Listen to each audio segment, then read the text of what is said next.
हरे कृष्णा। जगत गुरु श्रील प्रभुपाद की जय। अनंत कोटि वैष्णवों की जय। Today we are going to study the verse number 16 of Bhagwat Gita as it is. The name of this chapter is Dhyan Yoga, and from the beginning of this chapter, Krishna has explained to us that who is a real yogi and a sannyasi. Then Krishna said that mind is both the enemy and friend.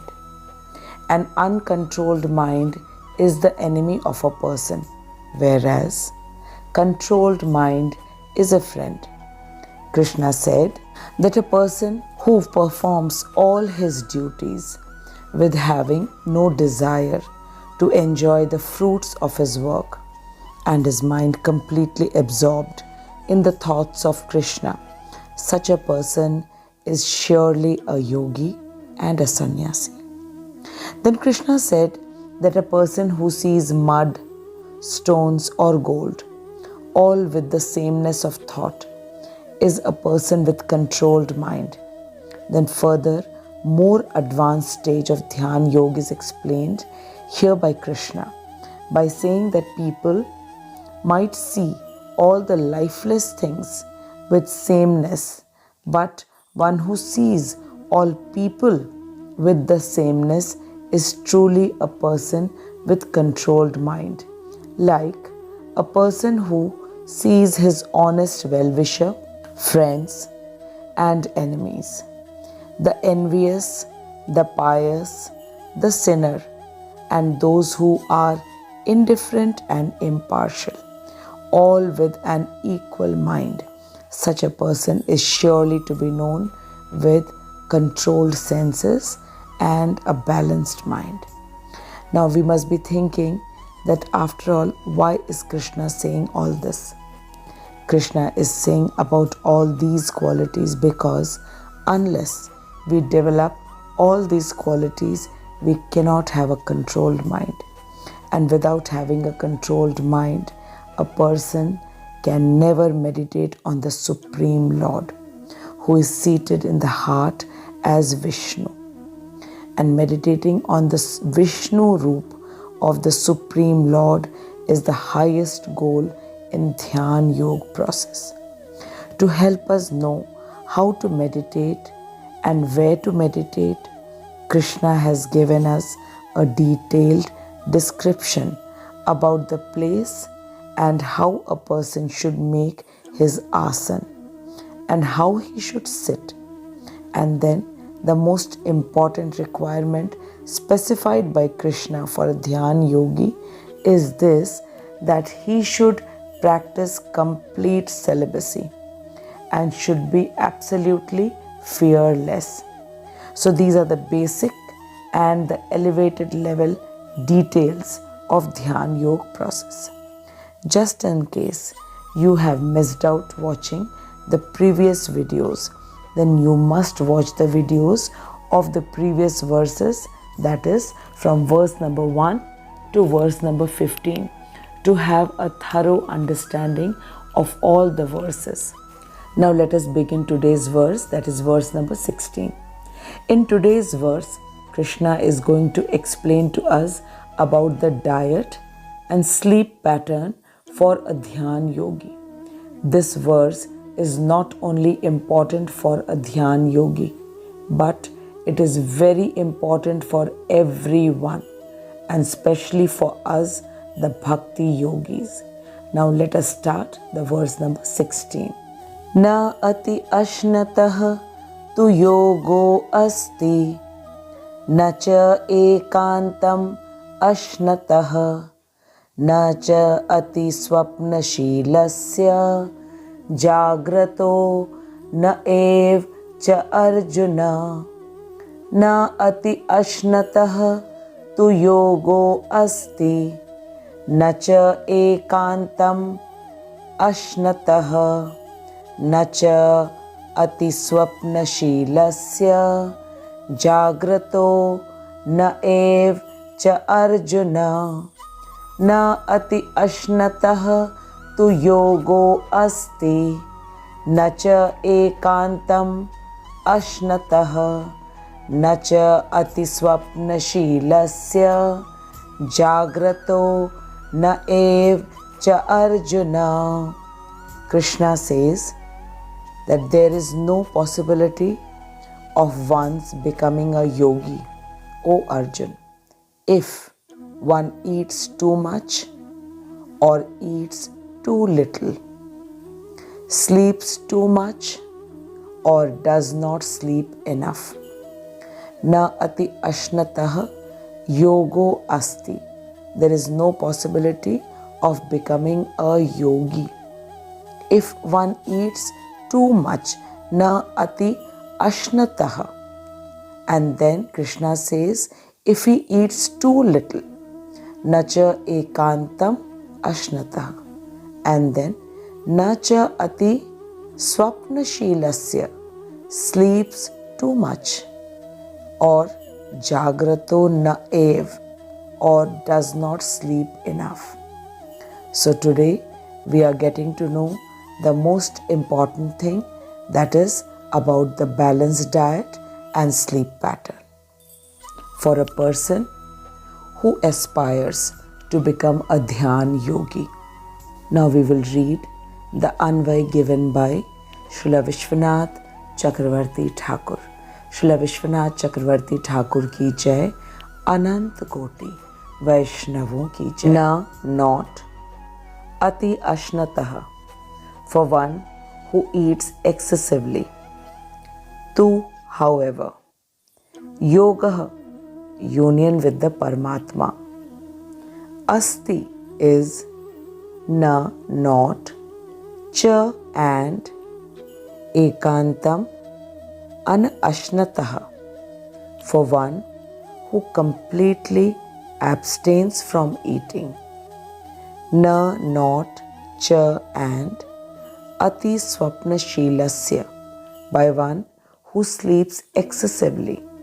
Jagratah, by one who does not sleep enough.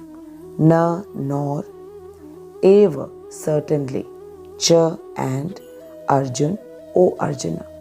Srila Vishwanath Chakravarti Thakur says that Krishna says, O Arjun, yoga cannot be perfected by one who abstains from eating or by one who eats excessively, nor by one who sleeps too much or one by who sleeps too little.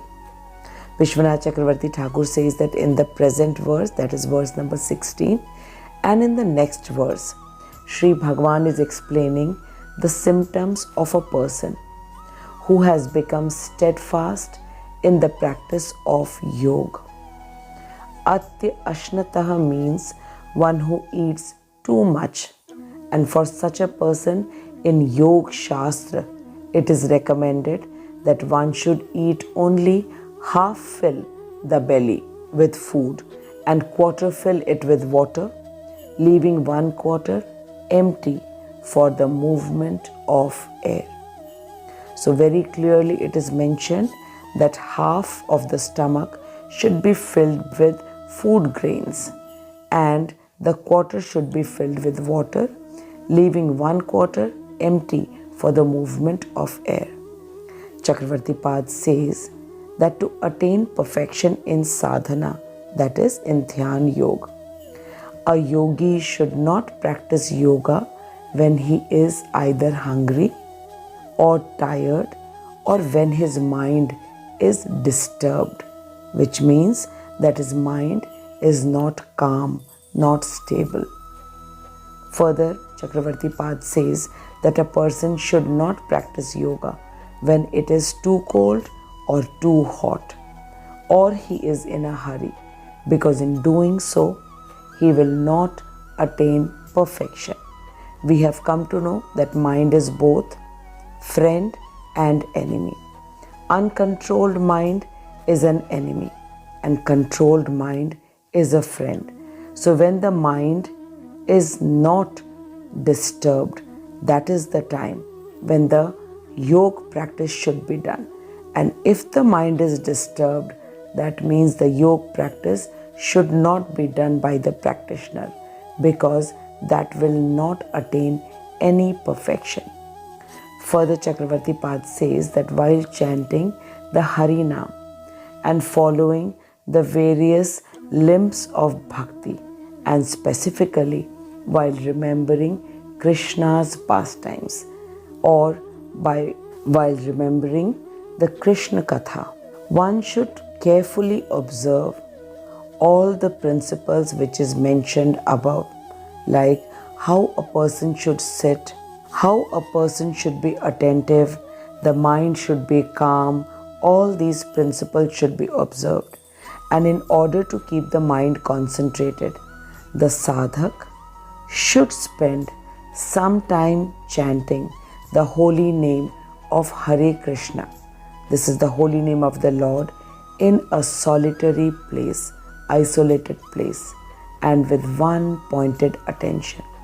Srila Bhaktivinoda Thakur has given this instruction from Harinam Chintamani, that when a person is remembering Krishna's pastimes, then he should very carefully observe all the regulative principles.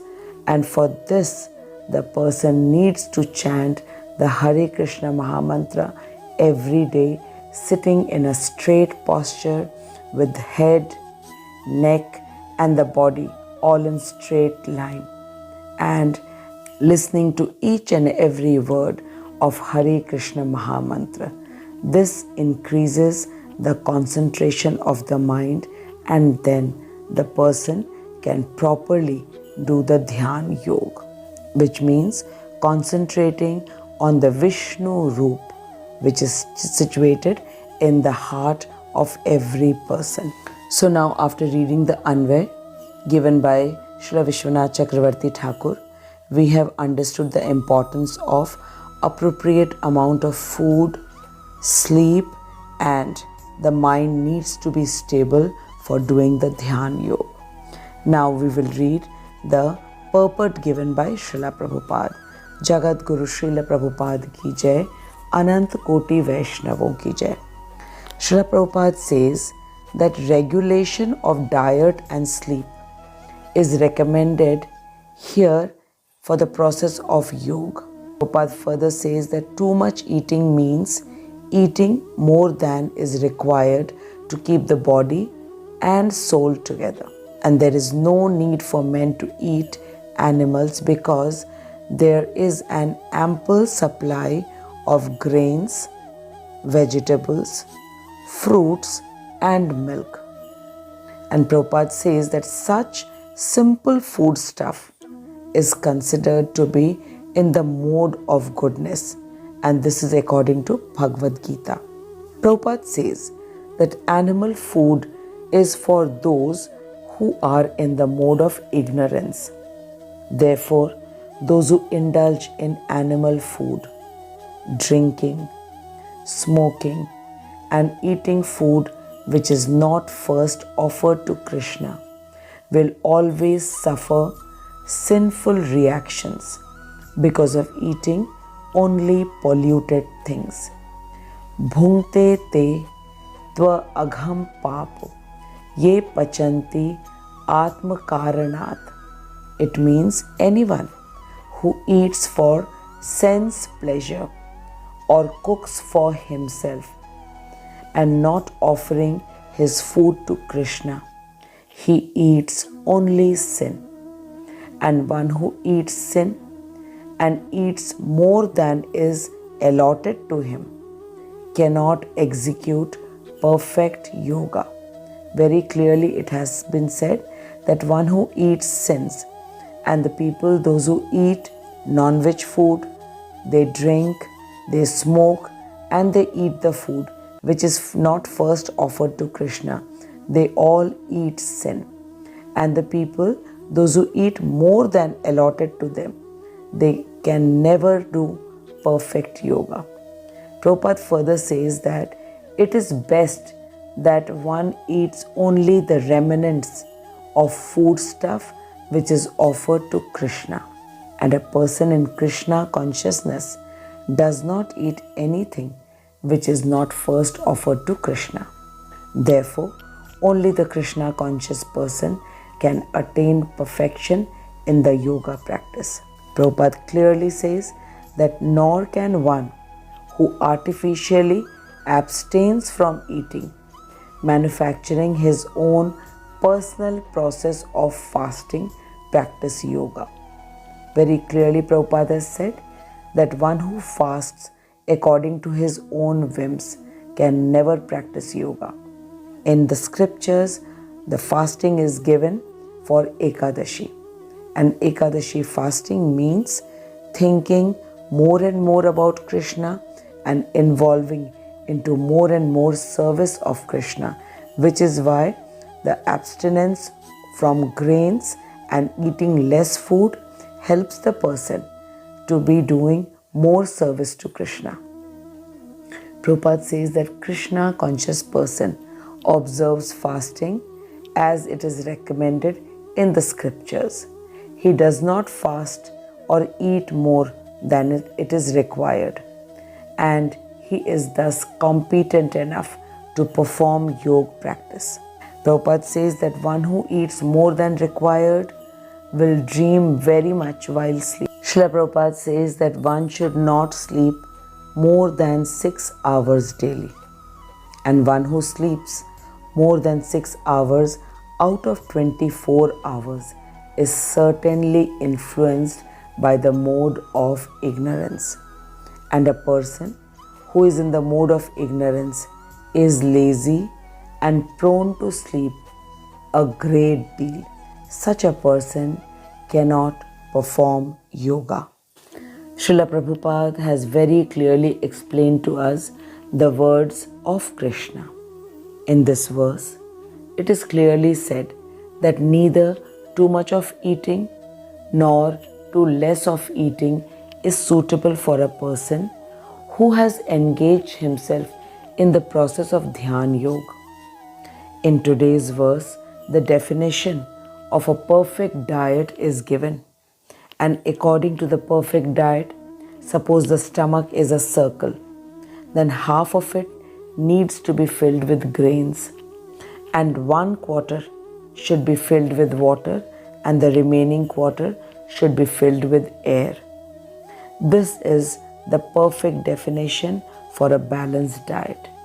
And food is meant to keep the body and soul together. Food is not meant only to keep the body healthy, because in any case, the body is not permanent. It will end some or the other day. And the food which is recommended in Bhagwat Gita for human beings is grains, vegetables, fruits, and milk. And this kind of food is in the mode of goodness, which helps people to understand Krishna consciousness. On the contrary, animal food or non-veg food is in the mode of ignorance. Therefore, those who indulge in animal food, drinking, smoking, and eating food which is not first offered to Krishna will definitely suffer the sinful reactions. It means that the people who indulge in meat eating, intoxication, or having food which is not prasadam, they are surely eating sin. So here it is very clearly explained that what kind of food a person should eat in case he wants to progress in Dhyan Yoga and in Bhakti Yoga. Now comes the point of the quantity of food. If one thinks that he can consume large quantity of Krishna prasadam, then he is wrong. Prasad also should be taken in a reasonable amount and not in excess. From today's verse, it is very clearly that neither too less nor too much food and sleep is recommended. And on this, Prabhupada says that we should not imitate our acharyas. Srila Raghunath Das Goswami, who made his bhajan kutir at Radha Kund, would first offer Dandavat Pranam to at least 1000 Vaishnavas, and then only he would have one handful of buttermilk. Similarly, our Namacharya, Haridas Thakur, would do Harinam Jap for 22 hours in a day and would do the rest of his work like bathing, eating and resting for 2 hours in 2 hours. Prabhupada says that we should never try to copy our acharyas, rather we should follow the instructions prescribed for us. Many innocent people have this notion that if non-veg food and alcohol is taken in very limited quantity, then it does not do any harm. To these people, Srila Prabhupada says that poison in small quantity or large quantity, both are harmful. Prabhupada says that non-veg food and intoxication degrades the consciousness of the people who consume it, and then they are not able to understand the philosophy of Krishna consciousness. Srila Prabhupada says that when a family member dies and after the body is taken for cremation, the entire house is washed and sanctified with Ganga water and Gaumutra. And when people come back from the cremation ground, they have bath and wear fresh clothes. This means that people understand that dead body pollutes the environment. And when people bring non-veg in the poly bag from the slaughterhouse and cook it in the kitchen, then why can't they understand that by eating dead body, it definitely pollutes the consciousness? And so it's very clear that non-vegetarian food is in the mode of ignorance. So it degrades the consciousness. And one more very important thing is mentioned in today's verse, and that is about the sleep. For a person, 6 hours of sleep is sanctioned in the scriptures.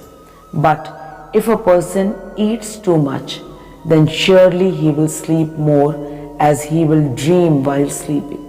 And excess sleep, that is more than 6 hours of sleep, is considered to be in the mode of ignorance. Srila Prabhupada says that neither too much sleep nor too less sleep is good for any person, and especially for people who want to practice Dhyan Yoga. So a person who aspires to practice Dhyan Yoga should have regulated amount of food and sleep. Prabhupada says that it's only a Krishna conscious person who is a perfect yogi, because he does not have anything which is not Krishna Prasadam, and he wakes up at 4 a.m. to do the Mangal Aarti. This way, a Krishna conscious person is always in the mode of goodness. Now I'm sure that all of us have properly understood that how much food and sleep is required to be in the mode of goodness. Plus, the type of food is also very important. Food influences the thought process, which is why only Krishna Prasadam should be taken. Now in the next verse also, the same topic will be explained in more details.